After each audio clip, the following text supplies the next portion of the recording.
నమస్తే మేడం. నమస్తే అండి. మా అహింస మెడిటేషన్ ఛానల్ తరపున మీకు ధన్యవాదాలు. Thank you. ముందుగా మీ పేరు, మీరు ఎక్కడి నుంచి వచ్చారు, మీ ఊరి పేరు, మీ ధ్యాన అనుభవాలు మా ప్రేక్షకులకు పంచండి మేడం. నా పేరు రవికుమారి అండి. నేను వైజాగ్ రుషికొండ నుండి వచ్చాను. ఓకే. నేను 5 years నుండి నేను ధ్యానంలోకి వచ్చాను. అంతవరకు ఇంట్లోనే, ఇంకా వేరే ఏ ప్రపంచం తెలీదు, ఓన్లీ ఇల్లే ప్రపంచం అయిపోయింది. తర్వాత మా నాన్నగారు సడన్గా చనిపోవడం, హార్ట్ అటాక్తో సడన్గా చనిపోయినప్పుడు చాలా డిప్రెషన్లోకి వెళ్ళిపోయాను. ఇంకంతే, ఇంకేమీ లేదు, ఇంకెవరూ లేరు నాకు అని చాలా చాలా ఫీల్ అయ్యి డిప్రెషన్లోకి వెళ్ళిపోయాను 6 months. తర్వాత మెల్లిమెల్లిగా నేను పిఎంసి ఛానల్ చూసి, ఓన్లీ ఛానల్ ద్వారానే నేను అన్ని స్టార్ట్ అయ్యింది. తర్వాత దాంట్లోనే కొద్దిగా నేర్చుకోవడం, ఎలా చేయాలి, సజ్జన సాంగత్యం, ఇవన్నీ కూడా నేను పిఎంసి ఛానల్ ద్వారానే నేర్చుకున్నాను. అన్నీ కూడా అందులోనే, ఇంప్లాంట్ బయటకు వెళ్ళి ఇది లేదు, అన్నీ ఇంట్లో నుండి నేర్చుకున్నాను. నేర్చుకున్న తర్వాత కొద్దిగా ఇలాగా పిరమిడ్ సెంటర్కి రావడం కూడా నేర్చుకున్నాను. తెలిసింది ఇలా రావాలి, ఇలా అవుతాయి, సజ్జన సాంగత్యాలు అవుతాయి, ఫంక్షన్లు అవుతాయి, మనకి ఉగాది పురస్కారాలు అవుతాయి. మీరు ఎంతసేపు ధ్యానం చేసేవాళ్ళు మేడం? మినిమం 2 hours చేసేదాన్ని. Morning 2 hours, night 1 hour.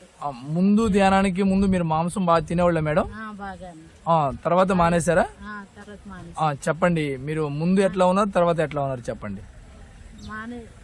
అదే ముందు బాగా అలవాటు, బాగా తినేవారని. తర్వాత తెలిసిన తర్వాత అన్ని తగ్గించుకుంటూ వచ్చాం. ఓకే. వచ్చి ఇప్పటికి బాగా దీంట్లోకి రావడం, హెల్త్ పరంగా చాలా బాగుంది.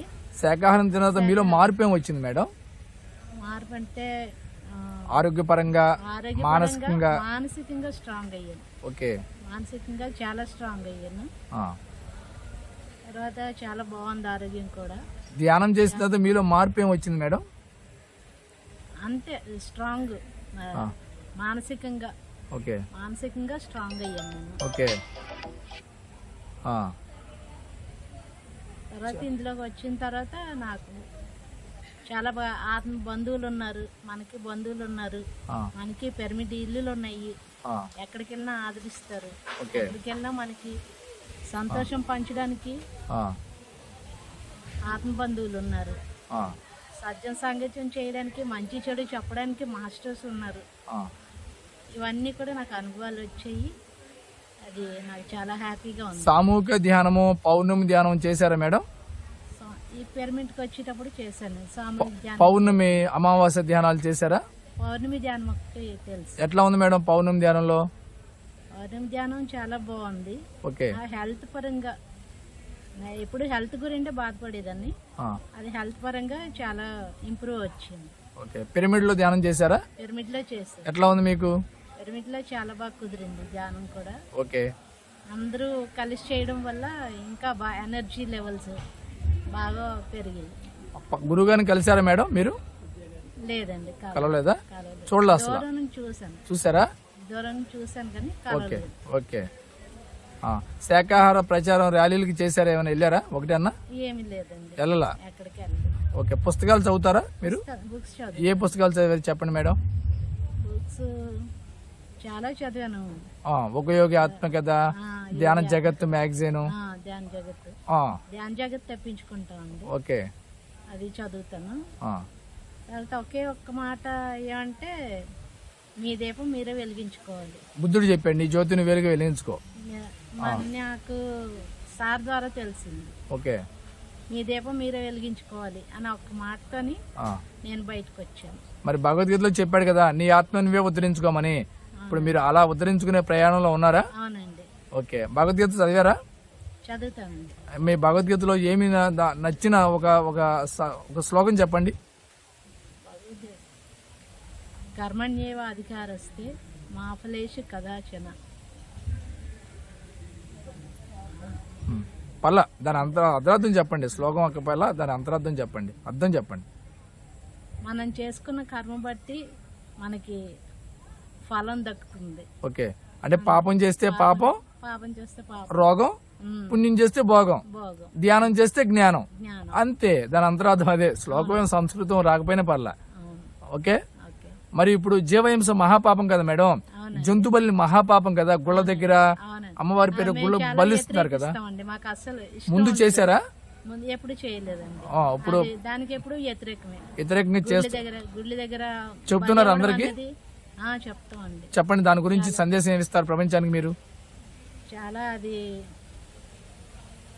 చూడటానికి కూడా చాలా భయంకరంగా ఉంటదండి. అది ఆ, అది చేయకూడదు అసలు. మన ఏలు తగిలితేనే ఏడుస్తాం కదా. బలి అడగలేదు అమ్మవారు మనల్ని. ఒక ఏలు తగిలితేనే మనం ఏడుస్తాం కదా. అలాంటిది చిన్న ఇలా గీసుకుంటే ఏడుస్తాం.